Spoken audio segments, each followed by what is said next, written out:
കിടിലൻ കഥ. അവൻ അങ്ങനെ തന്നെ വേണം. അല്ല പിന്നെ എന്നാ കുഞ്ഞ, ഇനി ഞാനൊരു കഥ പറയാം. ഒരു അമ്പിളി മാമന്റെയും ഡൈനോസറിന്റെയും സുന്ദരൻ കഥ. എന്നാ പിന്നെ ഞാൻ പറയട്ടെ കുഞ്ഞ?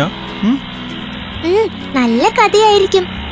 എന്നാ പിന്നെ വേഗം പറഞ്ഞോളൂ.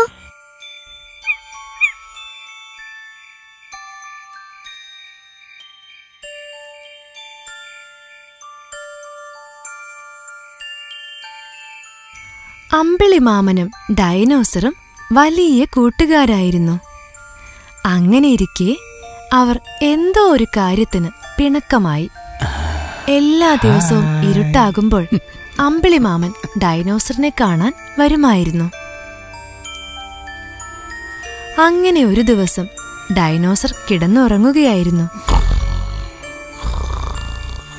നമ്മുടെ അമ്പിളിമാമൻ പതിവ് പോലെ അന്നും ഡൈനോസറിനെ കാണാൻ എത്തി. പിണക്കമാണല്ലോ രണ്ടുപേരും. പിണക്കം എങ്ങനെ മാറ്റാമെന്നായി അമ്പിളിമാമന്റെ ആലോചന. അമ്പിളിമാമൻ ഡൈനോ ഉറക്കമുണരാൻ വേണ്ടി കാത്തിരുന്നു.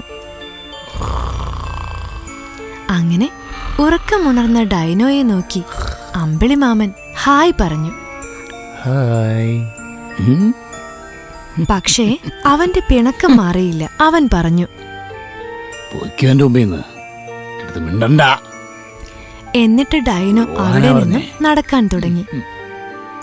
അവൻ അറിയാതെ അമ്പിളിമാമൻ അവന്റെ പുറകെ പോകാൻ തുടങ്ങി.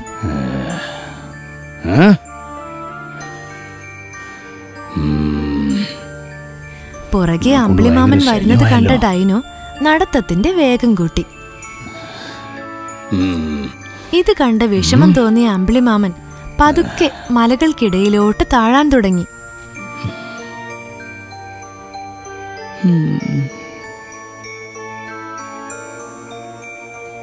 അങ്ങനെ ഡൈനോസർ നടന്നു പോകുമ്പോഴാണ് ആകാശത്തു നിന്ന് ഒരു പാട്ട് കേൾക്കാൻ തുടങ്ങിയത്. ഈ പാട്ട് എവിടെ നിന്ന് വരുന്നു എന്നറിയാനുള്ള ആകാംക്ഷയിൽ ഡൈനോ എല്ലാം മറന്ന് പാട്ടിന്റെ പുറകെ പോകാൻ തുടങ്ങി. ആ സമയം നമ്മുടെ അമ്പിളിമാമൻ ഡൈനോ അറിയാതെ പുറകെ വരുന്നുണ്ടായിരുന്നു. ഡൈനോ നടക്കുന്നതിന്റെ നേരെയായി ഒരു കുഴി അമ്പിളിമാമൻ കണ്ടു. ഇങ്ങനെ പോവുകയാണെങ്കിൽ അവൻ നേരെ ചെന്ന് കുഴിയിൽ വീഴുമെന്ന് അമ്പിളിമാമന് അറിയാമായിരുന്നു. എങ്ങനെയെങ്കിലും അവനെ രക്ഷിക്കണമെന്ന് അമ്പിളിമാമൻ തീരുമാനിച്ചു. കൂട്ടത്തിൽ അവന്റെ പിണക്കവും മാറ്റാമല്ലോ. അപ്പോഴേക്കും ഡൈനോ ഏകദേശം കുഴിയുടെ അടുത്തെത്തിയിരുന്നു. അമ്പിളിമാമൻ ഉടൻ തന്നെ കുഴിയുടെ മുകളിൽ നിന്നു. എന്നിട്ട് കുഴിയിലേക്ക് ശക്തമായി പ്രകാശിക്കാൻ തുടങ്ങി.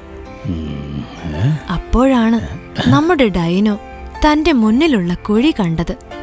ഡൈനോ അങ്ങനെ കുഴിയിൽ വീഴാതെ രക്ഷപ്പെട്ടു. തന്നെ അപകടത്തിൽ നിന്നും രക്ഷിച്ചത് തന്റെ ഉറ്റ ചങ്ങാതിയായ അമ്പിളിമാമനാണെന്നറിഞ്ഞ ഡൈനോ ഓടിച്ചെന്ന് അമ്പിളിമാമനെ കെട്ടിപ്പിടിച്ചു. അങ്ങനെ അവരുടെ പിണക്കം മാറി. അവർ വീണ്ടും നല്ല കൂട്ടുകാരായി മാറി.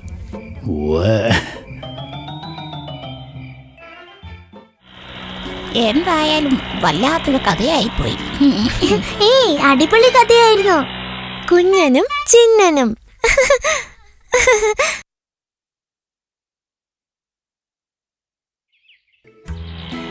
ഇനി ഞാനൊരു കഥ കൂടി പറയാം.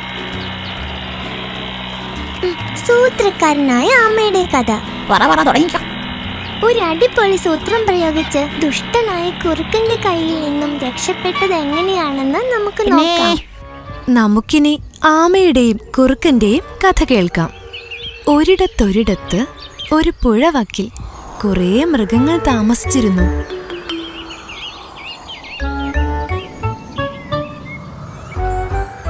ആമകളും മുയലുകളും കുറുക്കന്മാരും എല്ലാവരുമായി വളരെ സഹകരണത്തോടെയായിരുന്നു അവരുടെ ജീവിതം.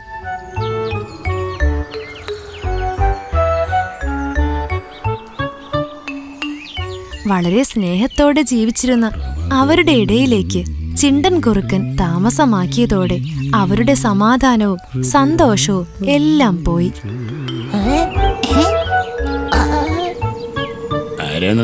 ചെറുമൃഗങ്ങളെയും മറ്റും ഉപദ്രവിക്കുമായിരുന്ന അവൻ എല്ലാവരുടെയും പേടി സ്വപ്നമായിരുന്നു.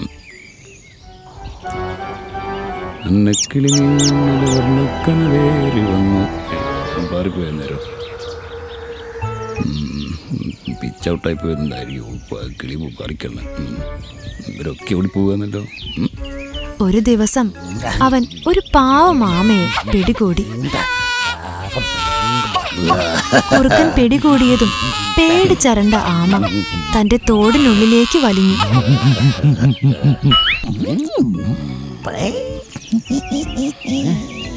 ആമയുടെ പുറന്തോട് വളരെ കട്ടിയുള്ളതായതിനാൽ കുറുക്കന് അതിനെ കടിച്ചു മുറിച്ച് തിന്നാൻ കഴിഞ്ഞില്ല. കുറുക്കൻ പല വിദ്യകളും നോക്കി.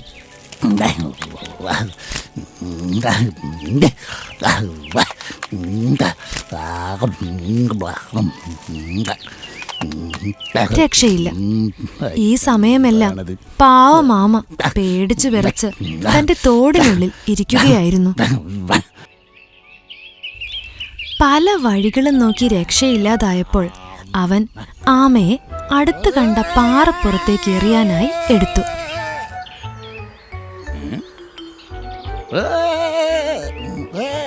അപകടം മനസ്സിലാക്കിയ ആമ പെട്ടെന്ന് തോന്നിയ ഒരു ബുദ്ധിയിൽ ഇങ്ങനെ പറഞ്ഞു: നമുക്ക് കുറുകേട്ട, നിങ്ങളിന്നെ കൊന്നോളി. ദയവ് ചെയ്തിന്നെ പുഴയിൽ വെള്ളത്തിൽ എറിഞ്ഞു കൊല്ലരുത്. ഞാൻ ശ്വാസം മുട്ടി മരിച്ചു. നിങ്ങൾ കല്ലുമ്പോ തന്നെ കുത്തി കുത്തി കൊന്നോളിന്നെ. പെട്ടെന്ന് ഇത് കേട്ട കുറുക്കൻ അധികം ചിന്തിക്കാൻ നിന്നില്ല. വെള്ളത്തിൽ എറിയരുതെന്നല്ലേ ആമ നിലവിളിക്കുന്നത്? എന്നാൽ പിന്നെ അവനെ വെള്ളത്തിൽ എറിഞ്ഞു തന്നെ കൊല്ലാം. ആവേശം അവന്റെ ബുദ്ധിയെ കീഴ്പ്പെടുത്തിയ നിമിഷത്തിൽ കുറുക്കൻ ആമയെ വെള്ളത്തിലേക്ക് എറിഞ്ഞു.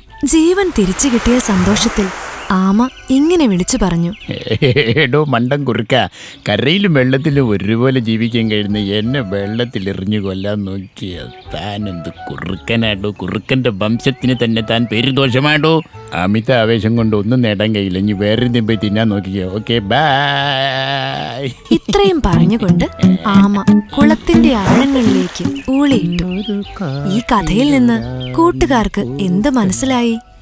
അമിത ആവേശം നമ്മെ മണ്ടന്മാരാക്കും. ഒരു പ്രവൃത്തി ചെയ്യും മുൻപ് 2 വട്ടം ആലോചിക്കണം. അതുപോലെ തന്നെ കൃത്യസമയത്ത് തോന്നുന്ന ബുദ്ധി ജീവൻ രക്ഷിക്കും. മണ്ടൻ കുറുക്കൻ, ആമയുടെ സൂത്രം അടിപൊളിയായിട്ടുണ്ട്. കൂട്ടുകാരെ, നമ്മൾ യാത്ര ചെയ്ത് ഒരുപാട് ദൂരമായി. എന്നാൽ നമുക്ക് തിരിച്ചു പോയാലോ? എനിക്ക് കഥകൾ കേട്ട് മതിയായില്ല കുഞ്ഞാ. എനിക്കും കേൾക്കണം.